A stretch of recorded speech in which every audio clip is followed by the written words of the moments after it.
അസ്സലാമു അലൈക്കും. അൽഹംദുലില്ലാ.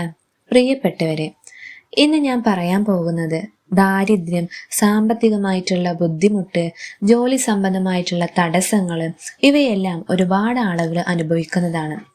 നമ്മളിൽ പല ആളുകളും എത്രയൊക്കെ പ്രയത്നിച്ചിട്ടും കഷ്ടപ്പെട്ടിട്ടും മനസ്സ് തളരുന്ന അവസ്ഥയിൽ നിൽക്കുന്നവരാണ് അല്ലേ? ഇത്തരം സന്ദർഭങ്ങളിൽ ഞാൻ ഈ പറയുന്ന ദുആ ഒരു പരിഹാര മാർഗമാണ്. എന്ത് വിഷമഘട്ടത്തിലും അള്ളാഹുവിനെ ആത്മാർത്ഥമായി നമ്മൾ വിളിച്ചു കഴിഞ്ഞാൽ അള്ളാഹു സുബ്ഹാനഹു വ തആല നമ്മുടെ പ്രാർത്ഥനയ്ക്ക് ഉത്തരം നൽകുന്നതാണ്. എത്രയൊക്കെ കഷ്ടപ്പാട് നമ്മൾ അനുഭവിച്ചാലും ഒരിക്കലും നമുക്ക് നല്ലൊരു സമയം തന്നെ വരുന്നതാണ്. ഇൻഷാ അള്ളാ.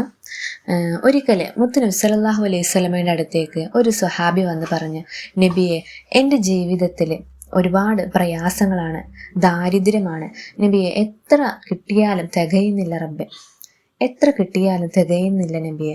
എൻ്റെ ബുദ്ധിമുട്ട് മാറാൻ വേണ്ടിയിട്ട് എനിക്ക് എന്തെങ്കിലും ഒരു ദ്വാ പറഞ്ഞു തരണമെന്ന് പറഞ്ഞപ്പോൾ മുത്തുനബി സല്ലല്ലാഹു അലൈഹി വസല്ലം പറഞ്ഞു കൊടുത്ത ഒരു ദ്വായാണ്. ഈ ഒരു ദ്വാ നമ്മൾ ചൊല്ലിക്കഴിഞ്ഞാൽ നമ്മുടെ എന്ത് പ്രയാസമാണോ, എന്ത് ബുദ്ധിമുട്ടാണോ, അതെല്ലാം നമുക്ക് മാറിക്കിട്ടുന്നതാണ്. ജീവിതത്തിൽ കടബാധ്യതയാണോ, എത്രയൊക്കെ അധ്വാനിച്ചിട്ടും കടം വീടുന്നില്ല, അതുപോലെ തന്നെ ആപത്തുകൾ എന്നും ഉണ്ടാകുന്നുണ്ട്, സാമ്പത്തികമായിട്ടുള്ള ബുദ്ധിമുട്ടുകൾ ഉണ്ടാകുന്നുണ്ട്. ഈ ഒരു പ്രശ്നങ്ങൾക്കെല്ലാം ഒരു പരിഹാര മാർഗമാണ് ഈ പറയുന്നൊരു ദുആ. ഏതാണ് ആ ദുആ? ബിസ്മില്ലാഹി അലാ നഫ്സിഹി വ അഹ്ലിഹി വ മാലിഹി.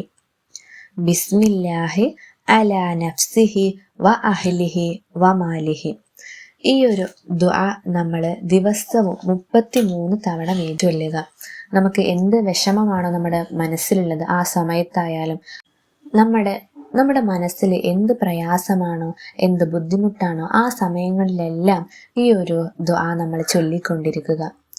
ഇൻഷാ അല്ലാഹ് എല്ലാവരുടെയും പ്രയാസങ്ങളും ബുദ്ധിമുട്ടുകളും അല്ലാഹു തആല നീക്കിത്തരട്ടെ. ആമീൻ. എല്ലാവരും ഈ ഒരു ദുആ ജീവിതത്തിൽ പതിവാക്കുക.